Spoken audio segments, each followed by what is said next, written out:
जैसा कि हमने लास्ट पार्ट में देखा, सावियान को अपने फैमिली और जेड के बारे में बहुत कुछ नया मालूम चला। अब इस एपिसोड में हम देखते हैं कि सावियान अब अपने रूम में सोने के लिए चला जाता है। अब नेक्स्ट डे सावियान अपने रूम से बाहर निकलता है और उसे वूजी और वुआन बहस करते हुए दिखते हैं, क्योंकि वू हुआ की कुछ गलती की वजह से बहुत सारी फायर एनर्जी वेस्ट हो गई थी, जिसकी भरपाई में जी जूनियर ने अपनी पर्सनल फायर एनर्जी से चुकानी पड़ी। सावियान यह सब सुनकर काफी दुखी होता है और सोचने लगता है कि आखिर पेनमैन को चलाने के लिए और फायर एनर्जी कैसे हासिल की जा सकती है। अभी सावियान को एक तरीका सूझता है और वो कॉलेज की मार्केट में निकल जाता है। वहाँ अलग अलग तरह के लोग अपना सामान हर्ब्स वगैरह बेच रहे थे। वहाँ जी जूनियर कुछ ऐसे हर्ब्स लेती है जो कि फायर पॉइजन को टेम्पररी रिड्यूस कर सके। सावियान के टीचर अब सावियान को एक स्टॉल पर जाने को कहते हैं। उस स्टॉल पर जाने पर उसे एक आदमी दिखता है जो 7 स्टार फाइटर लग रहा है, लेकिन उसकी बॉडी फायर पॉइजन से काफी ज्यादा करप्ट हो चुकी है। उसे उसके पास एक पर्सियस हर्ब दिखती है जो कि काफी कीमती हर्ब है, जिसे सावियान लेने की कोशिश करता है, लेकिन वो उसे रोक देता है और कहता है कि तुम्हारी औकात भी है क्या उसे लेने की।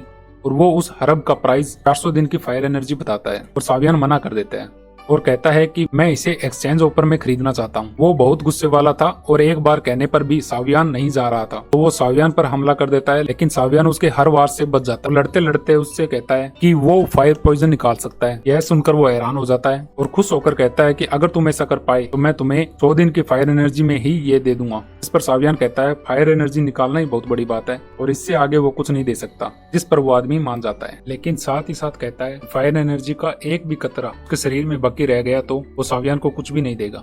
सावियान उसको अपने साथ घर ले जाता है और रास्ते में वो फायर पॉइजन की वजह से खांसी कर रहा था, तो सावियान उसे पिल देता है, जिससे उसको कुछ देर के लिए रिलीफ मिल जाता है। और अंदर पहुंचकर जी जूनियर की खरीदी हुई हर्ब्स लेता है और अपने कमरे में जाने लगता है और वो उसे बाहर ही खड़े रहने को कहता है और खुद कमरे में जाकर अपनी फ्लेम को यूज करके एक पिल रिफाइन करने लगता है। और पिल रिफाइन करते करते उसे सुबह से शाम हो जाती है और वो पिल उस आदमी को दे देता है और कहता है कि पिल तुम्हें ठीक कर देगी और उसे लेने का तरीका भी बताता है और कहता है कि फिर भी थोड़ा बहुत फायर पॉइजन उसके शरीर में बच जाता है, फिर से ये पिल उसे बनाकर देगा। वो खुश हो जाता है और कहता है कि सच में अगर फायर पॉइजन दूर हो जाता है तो मैं तुम्हें कुछ भी देने को तैयार हूँ। जिस पर सावियान कहता है मुझे बस तुम्हारी वो हर्ब ही चाहिए। और वो आदमी सावियान को यहीं रुकने की परमिशन मांग लेता है, क्योंकि वो अब डोर की रखवाली कर लेगा। सावियान उसे थैंक्स करता है और वह वहां से चला जाता है। फिर वो अपने दोस्तों के पास आता है जिन्होंने कल कई सारी पिल इकट्ठा कर ली थी और इनमें से कई सारी सावियान ने बनाई थी और अब वो इन्हें बेचकर अपना धंधा यहीं स्टार्ट करेंगे और फायर एनर्जी भी हासिल करेंगे और ये पेनमैन का नया बिजनेस होगा। अब उसके पास अलग अलग कई तरह की पिल है, अब इनको बेचना पेनमैन के मेंबर्स का काम है। और अब जी जूनियर वू हाउस से